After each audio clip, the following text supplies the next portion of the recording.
obrigado, Senhor, por tudo que nós já cantamos. Essas canções nos fizeram chegar mais perto de Cristo, entender que Cristo é o centro da nossa vida. É por Ele que vivemos e nos movemos. Agora, Senhor, nós vamos estudar a Tua palavra. Traga-nos entendimento do céu. Abra o nosso coração para que ele esteja disponível, a fim de que o Espírito Santo trabalhe dentro de nós. Perdoa os nossos pecados, que haja nesta manhã ensino e conversão para o Teu reino. Te oramos em nome de Jesus. Amém. Aí, o que é isso aí? A batuta?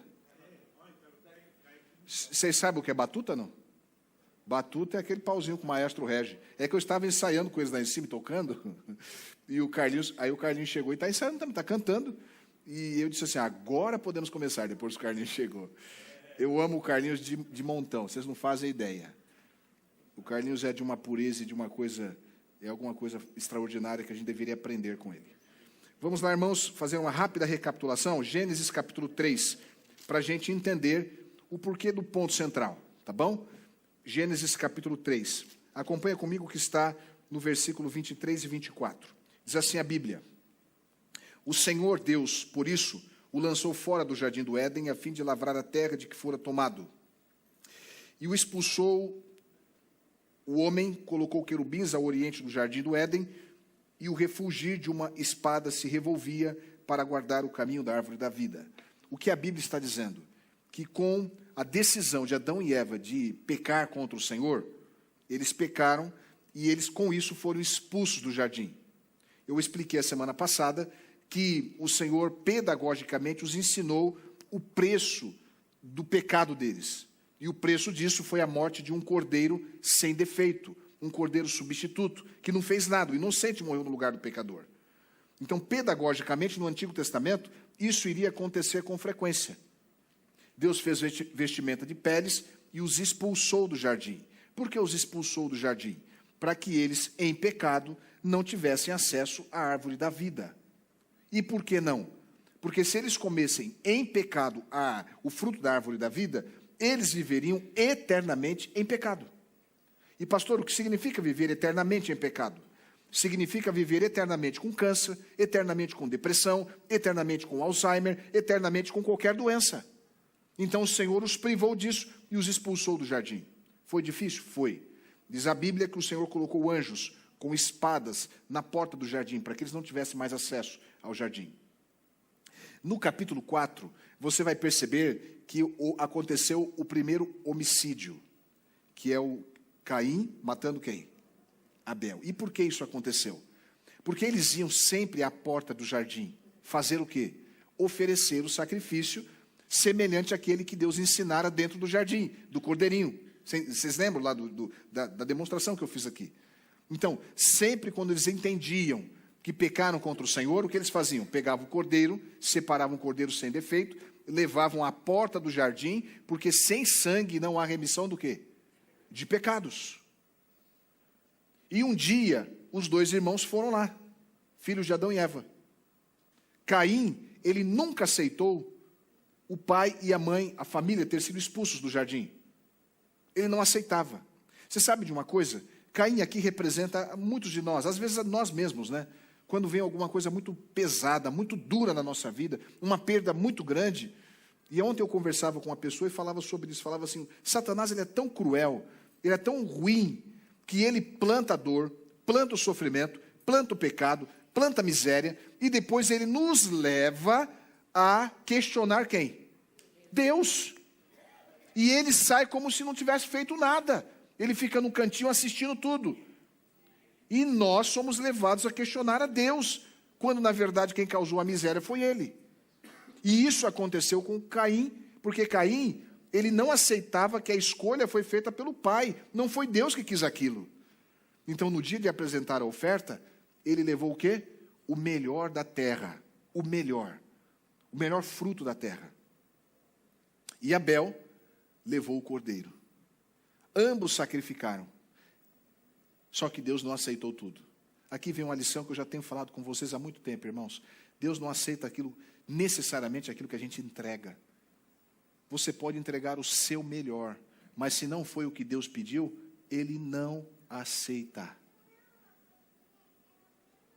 Eu vou repetir. Deus não aceita necessariamente o nosso melhor, porque não somos nós o centro. Olha para a tela. Não somos nós o centro é Cristo. Então Deus, ele aceita aquilo que ele pediu, sem vírgula. Ou a gente entrega o que ele pediu, ou ele não aceita. E se ele não aceitar o ofertante, ele também não aceita a oferta. Se ele não aceitar a oferta, ele também não aceita o ofertante. E isso vale para tudo na vida espiritual. É o que Deus pediu e ponto final. É difícil para a gente, porque nós somos egocêntricos, né? Nós somos egoístas. Veja, até a forma como a gente conjuga o verbo na língua portuguesa, começa com eu, tu, ele, nós, vós, eles. Na língua hebraica não começa assim. É ele, tu e eu. E é por isso que no Novo Testamento, Deus ele faz um resumo e fala assim: amar a Deus sobre todas as coisas, ele, e ao próximo como a ti mesmo. É diferente a conjugação, é diferente o centro é Cristo. O que acontece? Os dois erigiram o altar, os dois colocaram a oferta. Deus rejeitou Caim e sua oferta, e aceitou Abel e sua oferta. E por isso Caim ficou irado e matou seu irmão. Então você deve imaginar as cenas, frequentemente, aquela família, seus descendentes, indo à porta do jardim para oferecer o quê? Sacrifício. Para se lembrar que um dia Cristo viria para morrer no lugar de todos eles. Para se lembrar que sem sangue não há remissão de pecados. Isso acontecia o tempo todo. A expulsão deles do jardim cumpre-se uma outra coisa. Olha Isaías capítulo 59. Isaías capítulo 59. Eu vou tocando aqui na ponta do iceberg, porque não dá para a gente cavar muito fundo, a gente não tem todo o tempo do mundo. Mas eu vou despertando em vocês o desejo de estudar esse tema. É um tema bastante importante. Na verdade, de todas as denominações religiosas, a Igreja Adventista é a única que fala sobre o santuário, que é o que a gente está conversando aqui, e a gente vai entrar daqui a pouquinho. Capítulo 59, verso 1 e verso 2, diz assim, olha: eis que a mão do Senhor não está encolhida para que não possa salvar, nem surdo o seu ouvido para não poder ouvir. Mas as vossas iniquidades fazem o quê, amigos?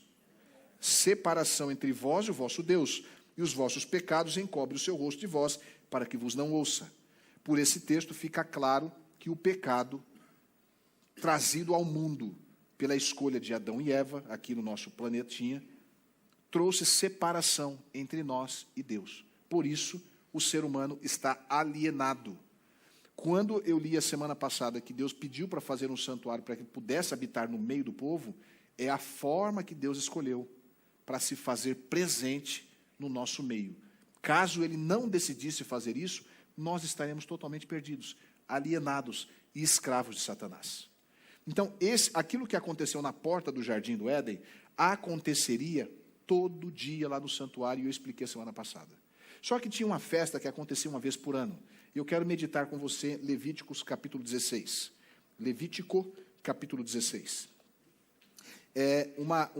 Tinha aquela cerimônia diária, conforme a cerimônia que Abel fez, de levar o seu cordeirinho, matar o cordeiro, oferecer. Isso acontecia todo dia. Pastor, que horas que acontecia isso?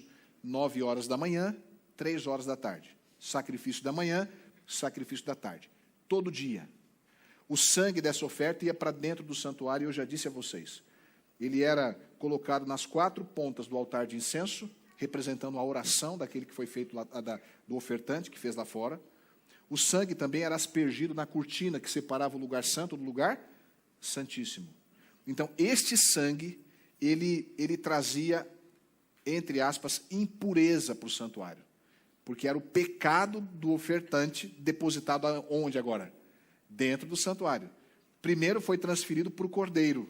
Do cordeiro, através do sangue, é transferido para onde? Para dentro do santuário. Uma vez por ano acontecia a purificação desse santuário. Ok? Vamos ler? Levítico capítulo 16, verso 29. Isso vos será por estatuto perpétuo. No 7º mês, aos 10 dias do mês, afligireis a vossa alma, e nenhuma obra fareis, nem o natural, nem o estrangeiro, que peregrina entre vós. Que mês é o 7º mês? Era para eles. Você imagina, não? Para nós é julho, né? Para eles seria o quê? Outubro. O primeiro mês começava em abril. Ok? Abril, maio, junho, julho, agosto, setembro, outubro. Então, em outubro, a cerimônia era especial, que era a cerimônia da expiação, era o dia da expiação. Para muitos judeus era conhecido como o dia do juízo final. Era quando o santuário seria purificado e seria vindicado. Versículo 30. Porque naquele dia se fará o quê, amigos? Como é que está na sua Bíblia? Expiação. Sabe o que significa a palavra expiação? No original é capar, e significa reconciliação. Então, nesse dia, se faria reconciliação pelas pessoas, através do sangue do animal, para purificar-vos e sereis purificados de todos os vossos pecados perante o Senhor. É que dia da semana? É sábado, de descanso solene para vós outros, e afligireis a vossa alma. É estatuto o quê? Perpétuo. Então, olha a conexão que a Bíblia está fazendo. A Bíblia está fazendo a conexão da expiação com o sábado. Do jeito que Cristo, que era representado pelos animais, é eterno, é perpétuo, o sábado também é eterno e é perpétuo. Do jeito que Cristo e o sábado são eternos e perpétuos, esse serviço aqui também seria eterno e perpétuo. Só que no Antigo Testamento, ele seria feito através daqueles símbolos dos animais e dos seres humanos, que são sacerdotes e sumos sacerdotes. Então, em outubro era o dia da expiação. O que acontecia, eu vou explicar aqui para você. Nesse dia, não morria só um cordeiro. Nesse dia também eram trazidos 2 bodes. Isso está no capítulo 16. 2 bodes. Um bode era chamado de bode Azazel. E o que acontecia com o bode Azazel?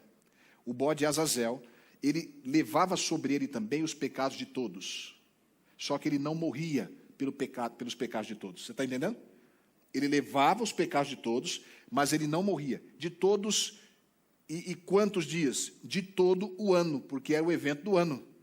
Todos os pecados de todos os dias daquelas pessoas, que as pessoas cometeram, e que foi para dentro do santuário, aquele bode, colocava-se a mão sobre ele, e ele levava o pecado das pessoas. Mas ele morria? Não morria. Para onde que ele ia? Ele ia para o deserto. Ele era enviado para o deserto. E lá ele ficava e morria por lá. Quem é representado por esse bode? Satanás. Por quê? Porque quando Jesus Cristo voltar, do jeito que faziam com aquele bode, Deus vai fazer com Satanás. Nós vamos ficar 1000 anos no céu. Satanás vai ficar aqui na terra. Não terá quem tentar. Vai ficar numa prisão circunstancial durante 1000 anos. Enquanto nós participaremos da segunda fase do juízo, que é o juízo confirmativo lá no céu. Ele vai ficar aqui. Durante todo o Antigo Testamento, a Bíblia estava querendo ensinar para as pessoas o seguinte: o pecado é cruel. E representado por esse bode, trouxe consequências para todo mundo. E como esse bode vai ficar no deserto, um dia Satanás também vai ficar num deserto. Para que todo mundo entenda que o pecado que começou no coração dele lá no céu, veio para a terra e acabou com a vida de muita gente. Eu não sei se vocês estão entendendo até aqui. Então, o outro bode não. O pecado ia sobre ele, mas tem um detalhe. Ele morria pelos pecados. E o sangue desse bode ia para dentro do santuário. Para purificar todo o santuário, para purificar todos os pecados, etc. e tal. Isso era feito quantas vezes por ano, o dia da expiação? Se você entendeu até aqui. 1 vez por ano. Era o dia do juízo final. E o mesmo sangue era o sangue que purificava todo o santuário. Nesse dia, quem ministrava não era o sacerdote, era o sumo sacerdote, era um grau superior. E nesse dia, a ministração não era no lugar santo. Nesse dia, a ministração era no lugar santíssimo. E o sangue agora não era depositado na cortina, o sangue era depositado na arca do pacto, ao redor da arca do pacto. A arca do pacto, o que tinha dentro? Você vai se lembrar? Vara de Arão que floresceu, uma réplica do maná e as tábuas dos 10 mandamentos. Era o dia do juízo final. Quando aquilo terminava, o sumo sacerdote saía. É importante, eu não sei se você prestou atenção, mas no versículo 29, todo o povo ficava em contrição lá fora. Não tinha bagunça. as pessoas mudavam as suas vestes, eram vestes novas para o dia da expiação. O sumo sacerdote, ele entrava, as vestes dele, na borda das vestes, tinham sinos. E ele entrava e assim, amarrava uma corda no pé dele, na perna dele, aqui no calcanhar, e ele entrava, por quê? Porque se ele não tivesse feito a purificação pelo pecado dele, se o povo começasse a fazer algazarra lá fora e bagunça, e começasse a pecar nesse dia, então ele morria fulminado lá dentro, diante da presença de Deus. Porque naquele dia Deus apareceria no lugar santíssimo. E a corda era para arrastá-lo, caso ele morresse lá dentro. Aqui, irmãos queridos, tem uma coisa importante que eu preciso falar para você. Estar na presença de Deus não é estar no shopping. Não é estar no estádio de futebol. Não é estar na quadra, não é estar na escola, não é estar na rua, não é estar em casa. Estar na presença de Deus é estar na presença de um ser santo. É por isso que o Davi fala assim, cale-se diante dele toda a terra. Eu não posso imaginar que estar na presença de Deus, eu posso me comportar de qualquer jeito. Não. Todos que se comportavam de qualquer jeito no Antigo Testamento eram fulminados diante da presença de Deus. Então, nós precisamos aprender a estar diante da presença de Deus. Não é de qualquer jeito. Não é de qualquer forma. Não é falando qualquer coisa. Não é de qualquer jeito, porque Deus não aceita. Porque o centro não é o ser humano. O centro é quem? O centro é Deus. Não sou eu o centro é Deus. Ele aceita aquilo que ele pediu. E é a reverência. E isso acontecia aqui. Tá. Isso aconteceu ao longo de todo o Antigo Testamento, até que Cristo apareceu. Vamos ler o Evangelho de São João, capítulo 1. Evangelho de São João, capítulo 1. Versículo 14. A Bíblia diz assim, e o Verbo se fez carne e habitou entre nós, cheio de graça e de verdade, e vimos a sua glória, glória como de quem? Unigênito do Pai. Quem é esse verbo? Jesus. O que significa a palavra habitar? É tabernacular, montar a tenda. Em outras palavras, João está dizendo assim, Cristo é o próprio santuário. Cristo é a tenda. Cristo é tudo. Cristo é os móveis. Cristo foi representado pelos animais, pelo bode que morreu, pelos cordeiros que morriam. Cristo é o sacerdote, mas Cristo é o sumo sacerdote. Isso aconteceu ali. Até que Cristo realmente foi parar na cruz do Calvário, representado pelo pátio do santuário. Lembra que no pátio tinha um altar de sacrifício e ali os cordeiros morriam? Lembram disso? Então Cristo morreu na cruz do Calvário. Abra em Mateus agora. Mateus, para você ver o que acontece com o santuário naquele dia. Mateus capítulo 27. Mateus capítulo 27, versículo 51. Ok? Estamos juntos? Diz assim a Bíblia. Eis que o véu do santo... Ou melhor, deixa eu ler um pouquinho antes. Vou ler o versículo 45. Jesus estava na cruz. Desde a hora sexta até a hora nona, houve trevas sobre toda a terra. A hora sexta, para eles, era que horas? Me ajuda. Hora sexta, meio-dia. Então, Jesus foi pregado na cruz do Calvário, que horas? 9 horas da manhã. O horário do sacrifício da manhã. Ele foi o cordeiro que tira o pecado do mundo. Então, no horário do sacrifício no santuário, Jesus foi pregado na cruz. Meio-dia, quando o sol deveria brilhar, um para cada um no deserto, o sol se recusou a brilhar. O sol chorou. Houve um eclipse total. Até as 3 horas da tarde, horário do sacrifício da tarde.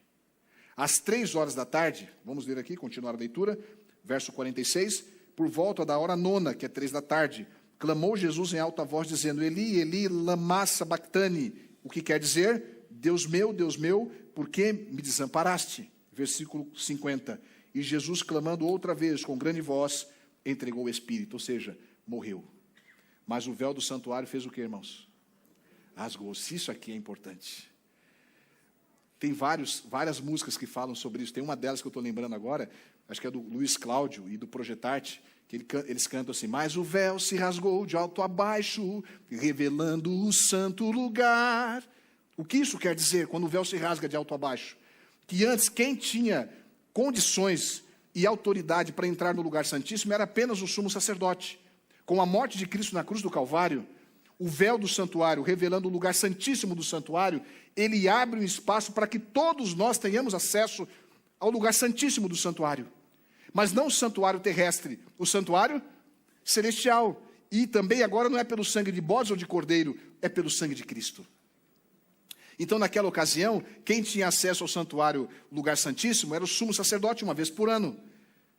Quando Cristo morre e que rasga o véu do santuário, Cristo está dizendo assim: essas ofertas aqui não têm mais nenhum sentido. Essas cerimônias no santuário terrestre não faz mais nenhum sentido, porque agora os olhos de vocês precisarão estar fixos no santuário celestial. E Jesus ficou aqui 40 dias, mostrou as marcas das mãos, como eu já disse aqui várias vezes para vocês, e dizendo assim: ó, foi por você aqui, foi por você, por você, por você, foi por sua família, por você, foi por você, mostrando as marcas. E depois de 40 dias ele foi embora e prometeu voltar. Abra em Hebreus capítulo 9. Hebreus capítulo 9. Versículo 11. Olha o que diz a palavra de Deus. Hebreus capítulo 9, verso 11. Eu leio assim: quando, porém, veio quem, irmãos? Cristo, como que? Sumo sacerdote, como sumo sacerdote, dos bens já realizados, mediante o maior e mais perfeito tabernáculo, não feito por mãos, quer dizer, não desta criação, não por meio de sangue de bodes e de bezerros, mas pelo seu próprio sangue, entrou aonde, irmãos? Nos santos dos santos, uma vez por todas, tendo obtido eterna redenção. Amém? Olha o que Cristo faz. Cristo morre na cruz do Calvário, representado pelo pátio do santuário. Quando ele, depois de morrer, ele fica aqui 40 dias, ele sobe, ele ascende ao céu. E ele entra no santuário. Qual é a parte do santuário? Depois que passa pelo pátio, qual é a próxima parte? O lugar santo. Ele entra no lugar santo do santuário celestial. Ele fica no lugar santo do santuário celestial, e a gente vai ver isso na próxima semana, até o dia 22 de outubro de 1844. Por que outubro? Porque em outubro era o mês do dia da expiação. Era o mês do dia da expiação. Então, em outubro de 1844, 22 de outubro, Jesus sai do lugar santo e entra no lugar santíssimo como sumo sacerdote. E ao entrar no lugar santíssimo como sumo sacerdote, ele começou agora um processo de juízo chamado juízo investigativo, dia 22 de outubro de 1844. E quando ele terminar, do jeito que o sumo sacerdote saía do santuário, lá da parte do fundo, do lugar santíssimo, e vinha para se encontrar com seus irmãos, quando Cristo terminar a sua obra no santuário celestial, no segundo compartimento, no lugar santíssimo, diz a Bíblia que ele vai voltar para nos buscar. Amém? Versículo 24 e 25. Diz assim a Bíblia: porque Cristo não entrou em santuário feito por mãos, figura do verdadeiro, porém no mesmo céu, para comparecer agora por nós, diante de quem, irmãos? Nem ainda para se oferecer a si mesmo muitas vezes como sumo sacerdote. Cada ano entra no santo dos santos com o sangue alheio. Versículo 28. Assim também Cristo, tendo se oferecido uma vez para sempre, para tirar os pecados de muitos, aparecerá segunda vez, sem pecado, aos que lhe aguardam para a salvação. Você entendeu? Ele está terminando essa obra no santuário celestial. Ele está terminando. Quando ele terminar o que ele está fazendo lá, ele vai dizer assim: Pai, acabou. Já fiz a última intercessão pelo Jean, pela Sueli, pelos meus filhos. Aí o pai vai olhar para Cristo e vai falar assim: terminou? Terminou. Aí o pai olha para Jesus e fala assim: filho, então vai buscar os meus filhos. Já preparei a casa, já preparei a mesa. Filho, me traz de volta quem criei, quem perdi, na cruz resgatei. E aí, faz sentido para você? O que é que você pode fazer agora então? Na medida que você entender que é pecador, na medida que entender que você precisa de perdão, na medida que você entender que precisa de reconciliação, na medida que você entender que você precisa de alguém para morrer no seu lugar, amigo querido, não necessariamente você precisa ir ao pastor, não necessariamente você precisa ir a um ancião, você não precisa andar daqui quilômetros e mais quilômetros de distância, você não precisa pagar penitência nenhuma, nada. Tudo já foi pago. Ele já pagou tudo. É que na nossa mente é difícil entender como é que é de graça. Não é? Como que é de graça? É difícil a gente entender. E a gente quer fazer alguma coisa. Senhor, eu quero fazer alguma coisa. Eu vou falar por mim ontem, né? Eu estava saindo de casa para ir ao jantar que o Ministério da Família, com o Paulinho, a Dercy, toda a equipe lá, uma equipe grande, preparou para a gente. E eu falei para minha esposa, nossa, que constrangimento, porque eu estou sempre ajudando, assim, como posso, né? Mas ontem, como a gente fez aniversário, a gente faz aniversário de casamento agora em junho, então nós seremos os beneficiados, né? Pelo jantar sem ajudar. E aí nós fomos. Mas que constrangimento. Eu pensava assim, caramba, eu estou indo lá para ser servido pelos meus irmãos. Isso não está, tem alguma coisa errada aqui. Não está certo. Aí daqui a pouco vem um e fala assim, está tudo certo na sua mesa? Na minha cabeça está assim, está tudo errado. Eu não mereço ser servido pelo Kelson. O Kelson estava lá me servindo. Pelo Paulinho. Pela Dercy. A Dercy foi à mesa e perguntou, está tudo certo com o alimento? Irmão, isso é graça, não é? Você recebe sem merecer. Então, amigo querido, entra no santuário de Deus. Você pode entrar a qualquer hora, em qualquer lugar, do teu jeitão. Você está deitado na cama, Senhor. Você está andando, Senhor. O que é que você precisa fazer? Nada. O que você tem que possa ser recebido pelo Senhor como algum tipo de benefício? Nada. O nosso melhor é o pior diante do Senhor.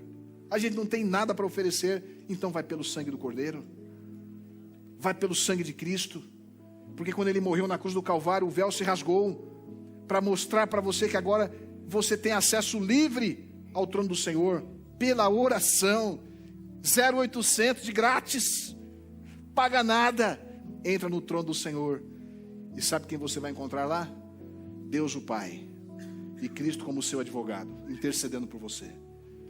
Senhor, mas eu tenho muitos pecados, Ele não vai me receber. Conversa com Ele, e fala dos teus pecados todos. Aí Jesus vai se levantar lá, você não vê nada disso agora, você não consegue enxergar, a gente não consegue, né? Mas Jesus se levanta e fala assim, Pai, recebe o Jean. Ele não merece. Mas essas mãos marcadas foi por ele também. Recebe a banda, recebe todos, porque foi por eles que eu morri. Tem alguém nessa manhã que quer hoje entrar no santuário do Pai, confessar os pecados, pedir limpeza do coração, pureza de alma, pedir perdão. E assim como disse Paulo aqui em Hebreus, estar pronto para receber Jesus quando Ele terminar essa obra. Até me lembrei de outra coisa, você que está com um filho afastado, né? Tem um texto, alguns dizem que é de Ellen White, outros dizem que não é. Então, seja de quem for, é um texto bonito e eu espero que seja verdade. Diz que a última obra de Cristo, antes de sair do santuário e falar assim, está feito, eu vou buscar aqueles por quem eu morri. A última obra dele lá, sabe qual vai ser? Última obra. Vai ser a intercessão pelos filhos que estão afastados dos caminhos do Senhor. Última obra. Ele vai buscar aqueles que estão afastados. Então não desista dos seus meninos e meninas também, porque Deus não vai desistir. Até o último instante de Cristo lá, Ele vai insistir com nossos filhos.